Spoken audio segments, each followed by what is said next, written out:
اللہ الرحمن الرحیم۔ السلام علیکم ورحمۃ اللہ وبرکاتہ۔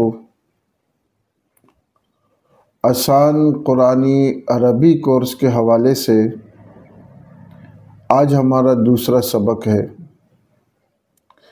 یقیناً پہلے سبق سے آپ کو کچھ نہ کچھ قرآن کریم کے الفاظ سمجھ آنے لگ گئے ہوں گے، اور آج کا جو سبق ہے یہ سننے کے بعد آپ کو مزید قرآن کریم کے کچھ الفاظ سمجھ میں آنے لگ جائیں گے۔ کیوں سمجھ میں آنے لگ جائیں گے؟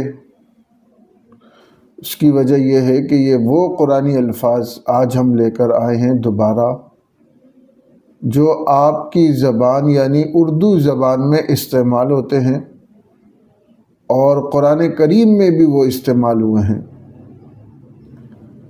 لہٰذا جب وہ آپ سنیں گے تو آپ کو خود سمجھ آ جائے گا کہ یہاں پر اس آیت میں اس لفظ کا کیا معنی ہے۔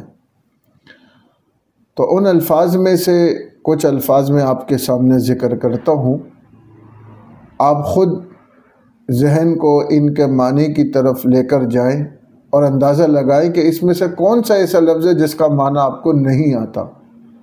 یقیناً آپ کو ان الفاظ کے معنی آتے ہوں گے، لہٰذا جب یہ قرآن میں جہاں بھی کسی آیت میں یہ الفاظ آئیں گے تو آپ کو خود بخود اس کا معنی سمجھ آ جائے گا۔ آج جو ہم الفاظ لے کر آئے ہیں ان میں سے ایک لفظ ہے الحج۔ حج کا معنی یقیناً یہ بھی آپ کو آتا ہوگا۔ جہاد ہے، جواب ہے، کلام، مجاہد، مہاجر، رسول، نبی، منافق، عمل، عدل، لعنت، قمر، عرش، ندامت، مسجد، یتیم، عبرت۔ ہاں، یہ لفظ ہے ایک ابن، بیٹا۔ یہ بھی آپ سمجھ لیں کہ بیٹے کو عربی میں ابن کہتے ہیں۔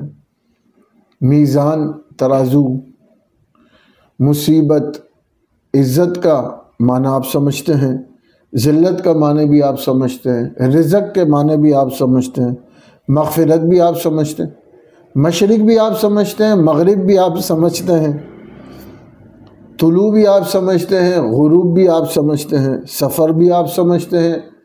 آیت کا معنی بھی آپ کو آتا ہوگا، عمرہ کا مطلب بھی آپ سمجھتے ہوں گے۔